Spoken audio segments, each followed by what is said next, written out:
I love Health 2.0. I just love it. I mean, you guys should clap for yourself. You're amazing. I go to a lot of medical conferences. I go to a lot of patient-centric conferences. I go to a lot of government conferences. I testify. But what I love about Health 2.0 is you folks don't sit down. You stand back there constantly tweeting and researching and talking and kibitzing and trying to figure out how do we make data work. And it's beautiful, and that's what innovation is all about. You refuse to sit still. It's astounding.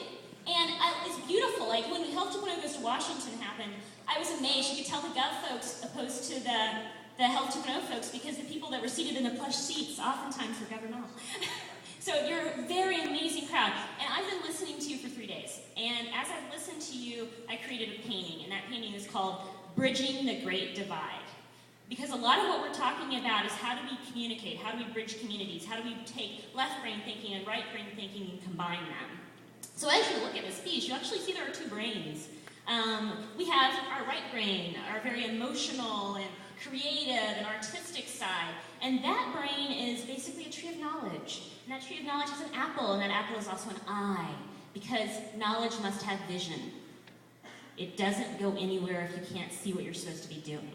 And then, I don't know if anybody heard the presentation about creating a cancer gift registry, which was an incredibly powerful concept, which is take the most wonderful day of your life, the day you got married, the day that you were in that bridal gown and it was so beautiful, and combine that with that day you find out you have cancer, and your hair is falling out, and you can't pay your medical bills, and how do you get people to help you?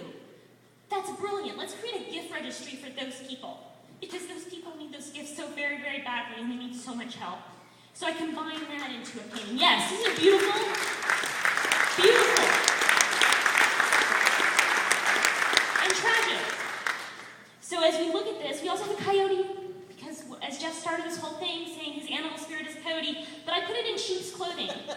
Because you don't look at Jeff and think he's as powerful initially as he is. It's like, wow, this man is disruptive. And that's the kind of inside disruptive that changes things. Then as we look at this, we see a classic radio tower, and it's sending out waves and waves of data, beautiful circular waves of data that are going everywhere and encompassing all of us. And also, a lot of people said, this is like Starry Night. This looks like The Scream. I heard a lot of that. It's like, also I'm addressing mental illness, because undercurrent of a lot of these conversations was people are sad. They're not taking their drugs. They're not compliant. They're depressed. And how are we addressing mental illness within data access? As we look at our bridge in San Francisco, the beautiful bridge, it's like bridging areas, bridging geographic regions. So we have actually all those wonderful dates that we were talking about, like when was the CAT scan developed, when was the MRI developed, when was the X-ray developed, and when was a Gorilla Glass developed? Well, do you know what Gorilla Glass is? That's the covering tiny microfilm glass that's on your Droid. And it might be on your iPhone, they aren't going to tell us. And it was sitting in a vault in Corningware since 1962, waiting for technology to catch up. And that's what you guys are doing right now. You're the catch-up. All of these amazing things are out there that you need to embrace and teach us how to use them correctly. So we have a little baby, and you know what that baby's doing? That baby's crossing what's called the visual cliff. Can you walk on glass?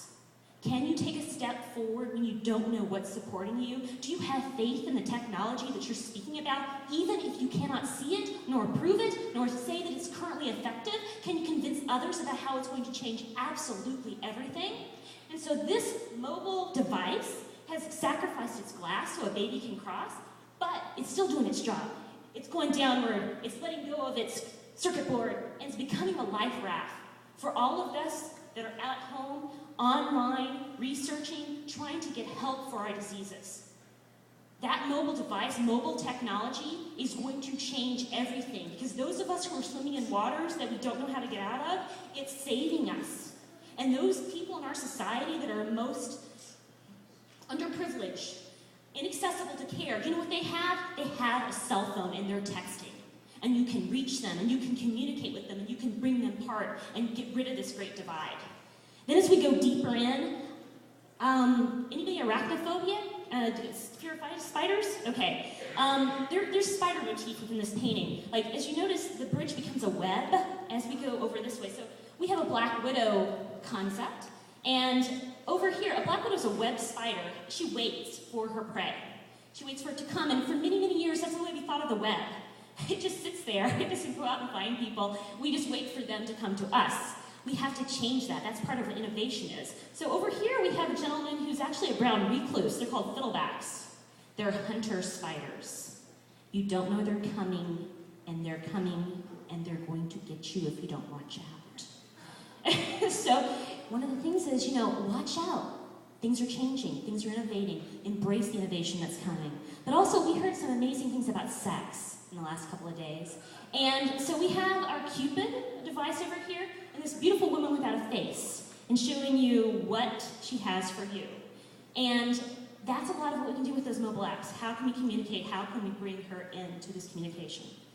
As we go deeper in, I heard a lot about privacy. So I have this apple peeling around Deborah Peel, and she's got a Statue of Liberty, and it's off, it's smoking, the light is dead. And she's holding a lock instead of a book. Because that's what privacy is about. That's about closing out information and making it not accessible to us. Then we have our brain on the left side, the analytical side, because I kept hearing a lot of ROI. It's more than that. Return on investment is a nice thing, yes, but we're talking about saving people's lives. And I heard a decent amount about pills, too, about pharma, and how are we going to make sure people are medically compliant and take their drugs. I do want you to look at this. There's not a hell of a lot about medicine in this painting. And there's not a lot about patients. There was a lot of talk about innovation and data and access, but we're not necessarily talking about where that's taking us and how we're going to help people. And I want you to think about that really strongly, because the reason we are doing all of this is to help those patients, to help those people, to make this time in their life that is absolutely the absolute worst time in their lives better.